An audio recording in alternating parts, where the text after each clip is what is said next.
when you started at 16 and Pregnant, Teen Mom, there was kind of some skepticism as to how a show like this might affect a teen population. Once data started coming out, information which showed actually a direct correlation between your show and a decrease in teen pregnancy, what were your thoughts? You know, I think the sort of power of the shows came from realizing that we were onto something. There was some peer-to-peer learning that was going on, and some parents were all of a sudden had these tools to talk to teenagers, you know, their kids about sex and sex ed and prevention and pregnancy and what their decisions mean in a way that they really never had. I kind of knew that right from the beginning, almost from the very first shoot, I would say, that I went on. Like when we went in there and started asking questions, it was like, oh, there's really something here. I mean, it was almost immediately obvious. So as a producer for these types of shows, what goes into it?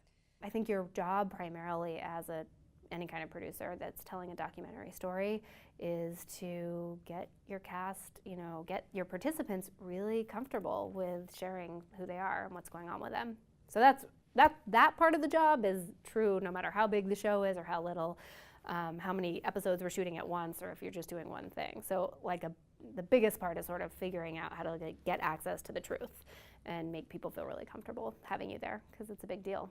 They open up their homes, they open up their lives, you know, they become very vulnerable in this process, and I think it's really important to sort of facilitate that as much as you can. What would you say would be one of the most difficult moments that you've had on set for either Teen Mom or 16 and Pregnant? I think the hardest thing when you're out there and you're really doing it is your brain is going like, am I getting everything that I need?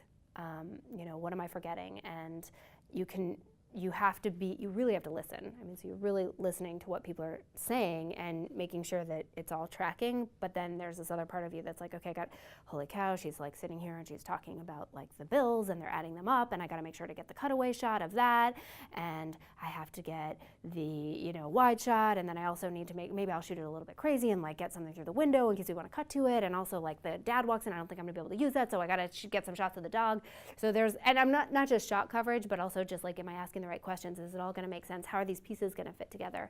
So some of the hardest moments come from sort of realizing, it's not while you're shooting, but it's after you're done, and you realize like, I didn't get that. You know, like I've missed like the ring, you know, the engagement ring going on, the finger moment, and then thought I'm going to pick it up and not gone back and gotten it, and had to kind of figure that out.